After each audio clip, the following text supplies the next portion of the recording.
សម្រាប់វគ្គនេះគឺខ្ញុំចង់បង្ហាញជូនលោកគ្រូអ្នកគ្រូថារាល់ដំណាក់កាលនៃវគ្គនេះដែលយើងកំពុងរៀននេះសូមរៀនដោយយកចិត្តទុកដាក់ដោយជៀសវាងពេលដែលលោកគ្រូអ្នកគ្រូ scroll មកក្រោមនឹងឃើញសំណួរគេបាទច្រើនណាស់វគ្គនេះសំណួរនៅខាងក្រោមសំណួរមួយក្នុងចំណោម5សំណួរអញ្ចឹងវាន័យថានៅ4សំណួរទៀតអញ្ចឹងលោកគ្រូអ្នកគ្រូស្រាប់តែ scroll មកឃើញសំណួរដើម្បីជ្រើសរើសឲ្យត្រូវស្រាប់តែលោកគ្រូអ្នកគ្រូ scroll ចុះឡើងដើម្បីទៅរកចម្លើយនៅខាងលើបាទ scroll អញ្ចឹងណាដើម្បីរកចម្លើយនឹងគឺជាបែបធ្វើបែបនេះគឺជាការរៀនមួយដែលមិនត្រឹមត្រូវទេបាទដែលមិនត្រឹមត្រូវទេសួស្តីលោកគ្រូអ្នកគ្រូទាំងអស់គ្នាហើយនិងបងប្អូនទាំងអស់គ្នានៅលើ channel YouTube នេះក្នុងវីដេអូនេះខ្ញុំបង្ហាញពីរបៀបដែលលោកគ្រូអ្នកគ្រូទាំងអស់គ្នាចូលទៅសិក្សាតាមវិជ្ជាជីវៈតាមការបណ្ដុះបណ្ដាលប្រព័ន្ធបណ្ដុះបណ្ដាលអញ្ចឹងយើងមិនចាំបាច់ទៅសិក្ខាសាលាដោយផ្ទាល់នៅទីណានោះទេយើងអាចសិក្សាបាននៅលើប្រព័ន្ធថ្នាលប្រធមរបស់យើងអាចថាសិក្សាពេលទំនេរណាមួយក៏បានដែរអញ្ចឹងកុំឲ្យវិញឆ្ងាយយូរតោះឥឡូវយើងចូលទៅលើប្រព័ន្ធនឹងមកចូលមកក្នុងChromeហើយយើងចូលមកក្នុងChromeហើយយើងចាប់ផ្ដើមវាយអាស័យដ្ឋានដូចខ្ញុំមកបាទដាក់ថាគ្រូអូខេរួច .open plp.org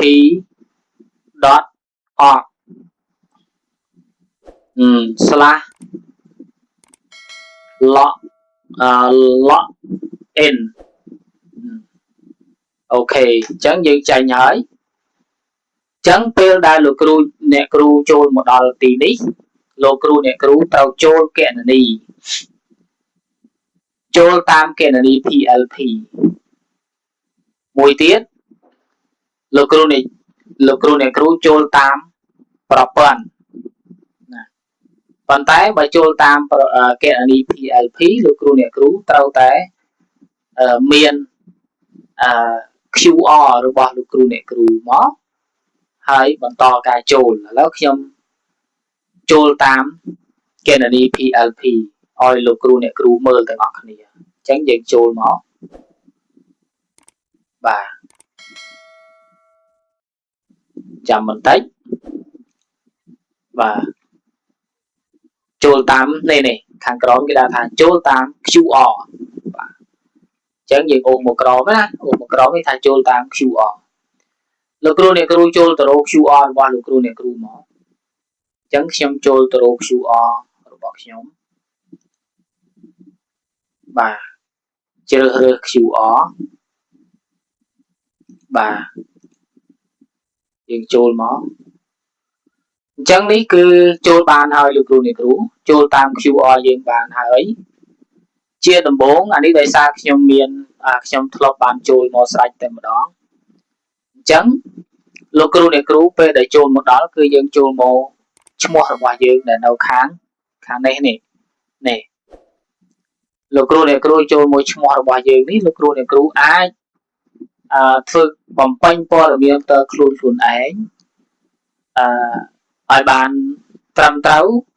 បាទរួចហើយលោកគ្រូអ្នកគ្រូបាទចូលមកមើលពីកន្លែងដែលលោកគ្រូអ្នកគ្រូនៅរៀនគេហៅថាវគ្គសិក្សារបស់ខ្ញុំអញ្ចឹងវគ្គសិក្សារបស់ខ្ញុំអានេះគឺខ្ញុំបានចុះឈ្មោះរួចបានមួយវគ្គហើយរៀនទៅនឹងបាន 6% ទេដោយសាររៀនតែពេលទំនេរទេហើយនៅក្នុងការរៀននឹងដែរគឺមានវិញ្ញាបនបត្របញ្ជាក់ការសិក្សាជូនលោកគ្រូអ្នកគ្រូទាំងអស់ទៀតបាទអញ្ចឹងយើងមកមើលវគ្គសិក្សាទាំងអស់លើថ្នាលតើយើងមានវគ្គសិក្សាអីខ្លះអញ្ចឹងយើងចុចមើលវគ្គមកបាទនេះអញ្ចឹងលោកគ្រូអ្នកគ្រូមើលទៅទី1វគ្គការបង្រៀនសម្របតាមសមត្ថភាពសិស្សដែលហៅថា ពីធំបាទពីធំណាពីធំអញ្ចឹងអានេះគឺចេញដោយនាយកដ្ឋានបឋមសិក្សាបាទអញ្ចឹងបើសិនជាលោកគ្រូអ្នកគ្រូចង់រៀនគឺចោះឈ្មោះចូលរៀនទៅបាទអញ្ចឹងសម្រាប់ខ្ញុំគឺខ្ញុំបានចោះឈ្មោះមួយវគ្គរួចហើយតែរៀនមិនទាន់ចប់ទេអញ្ចឹងចាំរៀនមួយវគ្គនឹងចប់នឹងចោះឈ្មោះបន្តតែខ្ញុំនឹងបង្ហាញពីការចោះឈ្មោះលោកគ្រូអ្នកគ្រូអាចចោះឈ្មោះវគ្គមួយណាក៏បានដែរអញ្ចឹងខ្ញុំអានមើលអានេះឲ្យលោកគ្រូអ្នកគ្រូមើលបន្តិចបាទដាក់អញ្ចឹងមកដើម្បីឲ្យលោកគ្រូអ្នកគ្រូបានមើលធំបន្តិចបាទវិន័យបែបវិជ្ជមាននិងការគ្រប់គ្រងថ្នាក់រៀនបាទការណែនាំប្រើប្រាស់កញ្ចប់សម្ភារៈគណិតវិទ្យាថ្នាក់ទី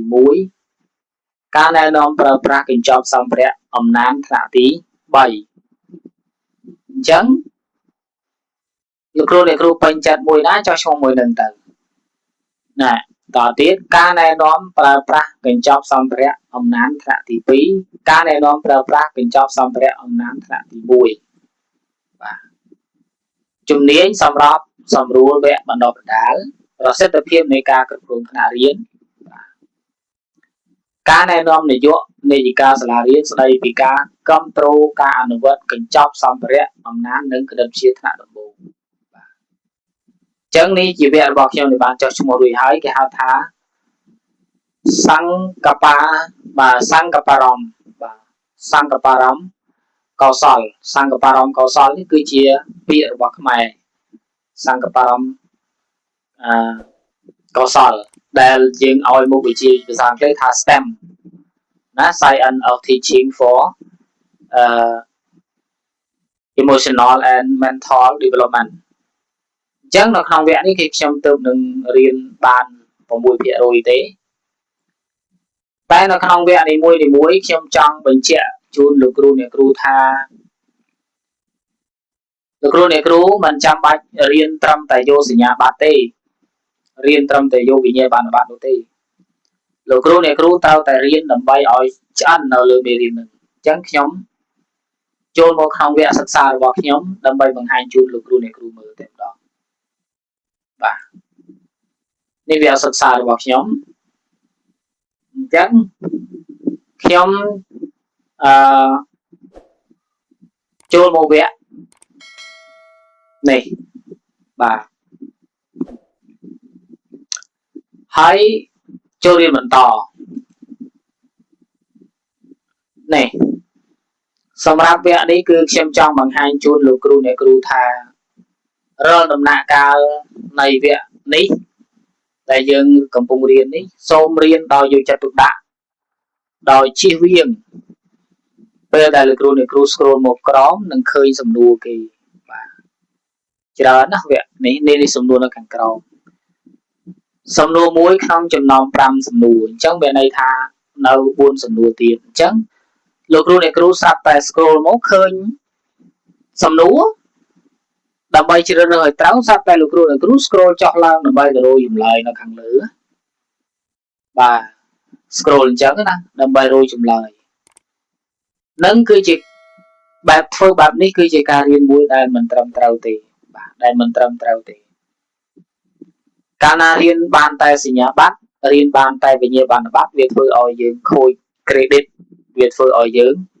បាត់បង់នៅតម្លៃរបស់ខ្លួនឯងបាទអញ្ចឹងខ្ញុំចង់ផ្ដល់ជាមតិយោបល់ថាបើសិនជាលោកគ្រូអ្នកគ្រូរៀនគឺត្រូវស្វែងយល់ពីខ្លឹមសារនីមួយឧទាហរណ៍ខ្លឹមសារពីត្រឹមនេះមកដល់ត្រឹមនេះលោកគ្រូអ្នកគ្រូយល់បានកម្រិតណាបាទបើសិនជាលោកគ្រូអ្នកគ្រូយល់អស់ហើយដល់ខ្លឹមសារនេះលោកគ្រូអ្នកគ្រូអាចបន្តមកចំណុចមួយទៀតនេះបាទសំទោសបាទហួសបាទអាចបន្តមួយចំណុចមួយទៀតនេះអញ្ចឹងពេលដែលលោកគ្រូអ្នកគ្រូយល់ដល់ចំណុចនេះហើយលោកគ្រូអ្នកគ្រូអាចបន្តមកចំណុចខាងក្រោមនេះមួយទៀតបាទនៅចំណុចខាងក្រោមយើងរៀនរបៀបនេះរហូតដល់តែយល់អស់ពីខ្លឹមសាររបស់មេរៀនហើយបាទទើបបានយើងទៅឆ្លើយសំណួរនៅខាងក្រោមយើងរៀនធ្វើម៉េចឲ្យយល់ខ្លឹមសារឲ្យអស់ នេះគឺជាការរៀនមួយដែលត្រឹមត្រូវហើយចំពោះមេរៀនរបស់យើងបាទក្រសួងលោកមិនតម្រូវឲ្យយើងមិនកំណត់ថាយើងត្រូវតែរៀនក្នុងរយៈពេល2ថ្ងៃឬ3ថ្ងៃឬ4ថ្ងៃត្រូវតែចប់មិនកំណត់ទេលោកគ្រូអ្នកគ្រូទំនេរពេលណារៀនពេលហ្នឹងបាទរៀនបានប៉ុណ្ណាគឺតាមសមត្ថភាពរបស់ខ្លួនតាមលទ្ធភាពរបស់ខ្លួនបាទនេះគឺជាការរៀនអញ្ចឹងលោកគ្រូអ្នកគ្រូមួយវគ្គដែលខ្ញុំរៀនបាទណាគឺខ្ញុំរៀនទៅនឹងបានប៉ុណ្ណេះទេប៉ុន្តែសួរថាបានប៉ុណ្ណេះនេះគឺខ្ញុំបានចំណេះដឹងប៉ុណ្ណាគឺបានច្រើនបានចំណេះដឹងច្រើនបាទអញ្ចឹងវគ្គរបស់ខ្ញុំនេះគឺនៅនេះដល់ក្រមហ្នឹងដល់ឯកសារបន្ថែមអីទៀតហ្នឹងបាទច្រើនបាទអញ្ចឹងសង្កបៈកសលនៅក្រមបាទនៅក្រមគេបង្កើតថ្មីវាតម្លៃបាទណាវិភាគវាតម្លៃបង្កើតថ្មីសង្កបៈកុសលបាទនេះនៅខាងលើនេះទៀតនេះវគ្គចាំគេហៅថា remember បាទយល់យ៉ាងម៉េច apply យ៉ាងម៉េចបាទអញ្ចឹងយើងរៀនតាមមួយវគ្គឲ្យបានទាន់ឲ្យយល់ច្បាស់នៅមេរៀនចាំយើងទៅឆ្លើយសំណួរបាទអញ្ចឹងសង្ឃឹមថាលោកគ្រូអ្នកគ្រូយល់អំពីការអភិវឌ្ឍសមត្ថភាពរបស់ខ្លួនលើប្រព័ន្ធបាទលើប្រព័ន្ធគ្រូបឋមនេះបាទអញ្ចឹងក្នុងវីដេអូរបស់ខ្ញុំគឺខ្ញុំមានតែប៉ុណ្្នឹងទេ recommend ដល់លោកគ្រូអ្នកគ្រូថាសូមកុំរៀនលឿនបាទគឺយើងរៀនតាមវគ្គរបស់យើងនីមួយទៅកុំរៀនលឿនពេកបាទណាយើងរៀនតាមសមត្ថភាពរបស់យើងទៅបាទអញ្ចឹងបើសិនបើយើងអត់យល់មេរៀនមានជំនួយការនឹងការគ្រប់គ្រងទៀតនេះយើងតាក់ទងទៅបាទអញ្ចឹងសិក្ខាកាមដែលចុះឈ្មោះរៀនវគ្គរបស់ខ្ញុំនេះគឺមានចំនួន19606នាក់បានចុះឈ្មោះរៀនវគ្គនេះបាទអញ្ចឹងវិញ្ញាបនបត្រនៅខាងក្រោមនេះតើតើយើងរៀនចប់ហើយប្រឡងចប់បានវិញ្ញាបនបត្របាទអញ្ចឹងក្នុងវីដេអូរបស់ខ្ញុំនេះគឺជាវីដេអូប៉ុណ្ណឹងចង់ចែករំលែកដល់ប៉ុណ្ណឹងគ្រាន់តែសំណូមពរដល់លោកគ្រូអ្នកគ្រូថាត្រូវរៀនដោយយកចិត្តទុកដាក់មិនរំលងមិន scroll ទៅឆ្លើយសំណួរតែម្ដងគឺត្រូវរៀនខ្លឹមសារឲ្យបានយល់ច្បាស់បាទហើយនៅក្នុងមេរៀននេះ